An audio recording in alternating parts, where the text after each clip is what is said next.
सगळ्या व्यायामवाल्यांचा आणि देशभक्त लोकांच्या झोपण्यावर एवढा डोळा का असतो? सगळ्यांचा नारा एकच, चला उठा जागे व्हा. वास्तविक पहाट ही खरी झोपायची वेळ. म्हणजे माणूस रात्रभर झोपतो, पण पहाटे तो खरी झोप भोगत असतो. या व्यायामवाल्यांना ना एकजात निद्रानाशाचा विकार असावा, म्हणूनच त्यांना इतर लोकांचं निद्रासुख पाहवत नाही. अहो, ज्यांनी पहाटेची स्वप्नच पाहिली नाहीत त्यांनी काय पाहिलं? त्यावेळेला हे सगळे आखाड्यात घुमत असणार.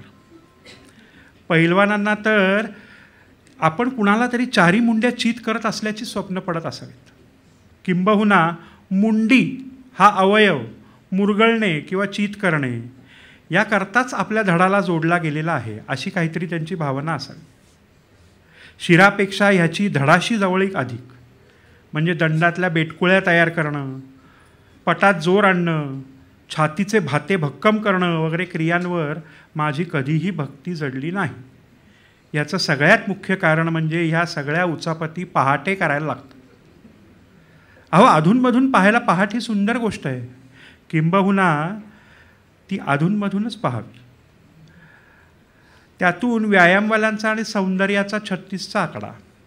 त्यांच्या मते दंडातील बेटकुळी ही जगातली एकमेव सुंदर गोष्ट. गुलाबाचा गौरव हा लांबसडक वेणीच्या उगमाशी होतो, हे त्यांना कसं मान्य होईल? पहाटे उठून लोटीभर नाकातून पाणी प्या आणि मग बघा तुमचा कोठा कसा मजबूत राहतो ते.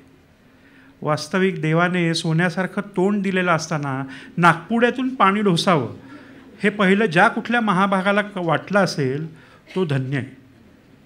बरं, ज्या इसमाने मला हा सल्ला दिला त्याच्याशी मी माझ्या कोठ्याबद्दल कधीही कसलीही तक्रार केली नव्हती. एक वेळ मी माझ्या कोठ्याची तक्रार पोलिसात करेन, पण ह्या व्यायामवाल्यांकडे मेलो तरी उचलायला सांगायला जाणार नाही. कारण त्यांच्या सगळ्या सल्ल्यांची सुरुवात पहाटे उठून या अमंगल चरणाने होते. पहाटेची वेळ शांत असते हा एक सनातन गैरसमज आहे.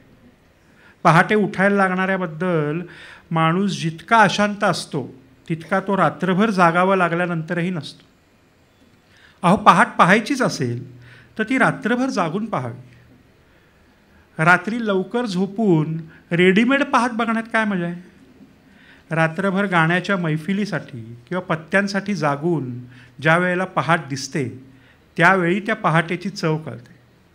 उषक काल हा रात्रीचा समय सरून येताना पाहायची गोष्ट आहे. व्यायाम करायला माझा विरोध नाही. ज्याला ज्या खड्ड्यात पडायचं तिथं त्यांनी जावं. पण दुसऱ्याला व्यायाम करायला सांगण्याविषयी मला विलक्षण चीड आहे. अहो, तालमीतली किंवा जिममधला तो हौदा, त्या डंबेल्स, तो मल्लखांब, गदा, छात्या फुगवायच्या स्प्रिंगा असली अवजारं पाहून माझं आरोग्यच बिघडतं. उगाच सुखाचा जीव धोक्यात घालून कुस्तीच्या नावाखाली देहाची आदळपट कशाला करून घ्यायची? ज्या माणसाची आपला कसलाही तंटाबाखेडा नाही त्याची मानगूट पकडायची, त्याच्या पायावर पाय द्यायचे, त्याच्या लंगोटाच्या मागच्या बाजूला अर्धवट उघडलेल्या ड्रॉवरमध्ये जशी आपण बोटं खुपसतो तशी बोटं खुपसून त्याचा धूड उचलायचा प्रयत्न करायचा. हे सगळं कशाला? त्याच्या कानशिलात मारायची, त्यांनी मारलेल्या कानशिलात खायच्या. आपल्याला बसल्यावर उठता आलं आणि उठल्यावर बसता आलं म्हणजे झालं. काही कारण नसताना उगा 100 उठाबशा कशाला काढायच्या? दंडात बेटकुळी येते आणि कोठा साफ राहतो यासाठी? कुठल्याही व्यायामशाळेत पळायचा व्यायाम न करणारे शेकडो कारकून गाडी फलाटाला लागताना दिसली की ताशी 60 मैल वेगाने पळून ती पकडतात. अहो, कुठल्याही शारीरिक क्रियेला काहीतरी प्रयोजन हवं. एकदा मी माझ्या या साऱ्या शंका एका गुरुजींना आधी त्यांच्या बेटकुळ्या, गर्दन, पोटऱ्या, मांड्या वगैरे सर्व अवयवांची तुफान तारीफ करून विचारल्या होत्या. समजा, गुरुजी सांगू लागले, समजा तुम्ही रस्त्यातून जाताना एखाद्याने तुमच्या मुस्काडीत मारली. वास्तविक चालायला लागल्यापासून मी रस्त्यातूनच जातो आहे, पण आजवर कुणीही कारणाशिवाय माझ्या मुस्काटीत मारलेली नाही. आणि ज्यांनी मारली त्यांना त्या कामाबद्दल शाळा पगार देत असत. त्यामुळे त्यावेळी माझ्या दंडात जरी बेटकुळ्यांच्या 42 पिढ्या नांदत असत्या तरी हात वर करणे काही मला शक्य नव्हते. मी कधी कोणाच्या मुस्काडीत मारली नाही किंवा कुणी माझ्या मारली नाही.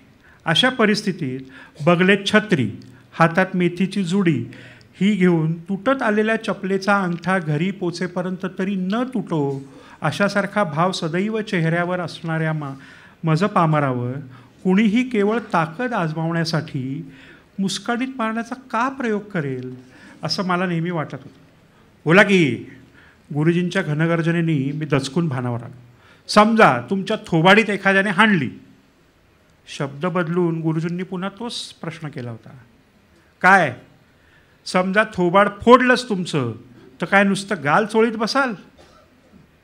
अहो, आपण रस्त्यातून जाताना केव्हा तरी कुणीतरी माझ्या मुस्काडीत त्याच्या शोकाखातर मारेल ह्या भीतीने त्या दिवसावर नजर ठेवून चालू आयुष्य पहाटे उठून तालमीत जाऊन ही करण्यात घालवावे हा सिद्धांत मला तरी काही पटेना.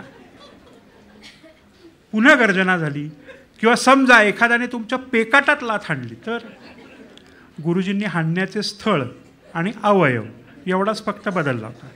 अहो, पण असं उगीचच कुणी कशाला हाणेल? मी गुरुजींच्या लाथेच्या कक्षेबाहेर जाऊन हा त्यांना सवाल केला. नाही, पण समजा हाणलीच तर? मग मीही म्हटलं समजा नाहीच हाणली तर? मी आयुष्यात प्रतिप्रश्न करायचे एवढे धैर्य कधीही दाखवले नव्हते. पण खरं सांगतो, जगातले बरेचसे तापत्रय या असल्या कारणाशिवाय बळ साठवणाऱ्या लोकांनीच निर्माण केलेलं आहे. मग ते बळ कुणी सोना नाण्यातून साठवतं, कुणी दंडातून, कुणी बेटकुळीसारख्या टराटर फुगवलेल्या शब्दातून. खिशात पैसा खुळखुळायला लागला की तो खर्च केल्याशिवाय चैन पडत नाही. खर्च करायला लागलो की तो अधिक वाढल्याशिवाय चैन पडत नाही. ह्या दंडा मांड्यामधली ताकद वाजवीपेक्षा जास्त वाढली की ती देखील खर्च करायची खुमखुमी सुरू होते. आणि मग डोळे नसलेले शत्रू शोधले जातात. आपल्या मानेची गर्दन झाली की दुसऱ्यांच्या माना मुरगाळण्यासाठीच आहेत असं वाटू लागतं. मग जो जो आपल्या मानेची गर्दन करायला लागतो आणि मारायला लागतो, मग हाताचे बळ अपुरे वाटायला लागते. एखाद्याने मुस्काटीत मारली तर, याच्याऐवजी लाठी मारली तर, अशा कल्पनांची भूतं उभी राहतात. मग लाठ्याही अपुऱ्या पडायला लागतात. तलवारी येतात. तलवारीनंतर तीरकमठा येतो, बंदुका येतात, तोफा येतात. मग काही चतुर लोक पैसे खुळकवीत त्या तोफावाल्यांसकट विकत घेतात आणि हा म्हणता दंडातल्या बेटकुळ्यांचे बॉम्ब होतात. मग शब्दाच्या बेटकुळ्या फुलवणारे काल्पनिक सवाल उठवतात. समजा एखाद्याने तुमच्यावर बॉम्ब टाकला तर? आणि भोवताचे सुंदर युवतीचे मोहक विभ्रम, नुकतीच पावले टाकायला लागलेल्या बाळाचे एक पाय नाचवरे गोविंदा, जयजयवंतीमधील तो लढीवाळ फरक, हे सगळे सोडून चारही दिशातून एकच सवाल उठतो की समजा तुमच्या कोणी मुस्काडीत मारली तर? समजा कोणी तुमच्यावर बॉम्ब टाकला तर? ह्या लोकांना समजा तुम्हाला कोणी जेवायला बोलवलं तर श्रीखंड हवे का बिर्याणी? समजा तुम्हाला कोणी नाच पाहायला बोलवलं तर कथ्थक का मणिपुरी? समजा एखादी तरुणी तुम्हाला म्हणाली, सांग तू माझा होशील का? असे सवाल सुचतच नाही. कारण ह्या तऱ्हेतऱ्हेच्या बेटकुळ्या आपण कशासाठी फुगवत आहोत ह्या प्रश्नाला त्यांच्या कल्पनेतल्या मुस्काडीत मारणाऱ्या इसमापलीकडे त्यांच्याकडे दुसरे उत्तर नसते. मग मुस्काडीत मारणारा तो कल्पनेतला इसम असतो, कधी तो धार्मिक गट असतो, कधी वांशिक गट असतो, तर कधी देश असतो. मग कल्पनेतल्या भांडणात खरी लाथ मारून माणसे काचेच्या सुंदर रंगबेरंगी भांड्यासारखी, ज्यांना ह्या कल्पनेतली भूतं छळत नाहीत, अशा लोकांनी उभी केलेली रंगीबेरंगी संस्कृतीची पात्रे खळाळून फोडून टाकतात. त्या विध्वंसानंतर भानावर आल्यावर त्यांना कळतं की खरं तर कुणीच कुणाशी भांडत नव्हतं. कारण ज्या घरातून आपल्यावर हल्ला होईल अशा भीतीने आपण आधीच बॉम्ब टाकून घर उद्ध्वस्त केले, त्या घरात बॉम्ब पडण्याच्या क्षणी एक आई मुलाला दूध पाजत होती, एक कवी कविता रचत होता, एक शिल्पकार मूर्ती घडवत होता, एक गवई तंबोरा जुळवीत होता. हल्ली मांडवात मला कोणी दंडातली बेटकुळी वगैरे दाखवायला लागलं की मी विचारतो, काय हो तो सनईवर चाललाय तो सारंग?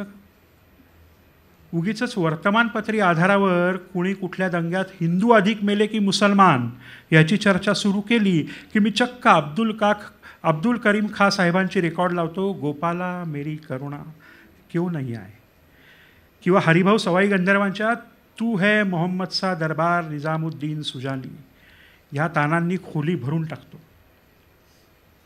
मला पहाटे उठवायची ताकद आहे ती फक्त ललत भैरव तोडी अशा रागणी. समजा कुणी तुमच्या मुस्काडीत मारली तर अशा कल्पनेतल्या भूतांनी पछाडलेल्यांमध्ये नाही.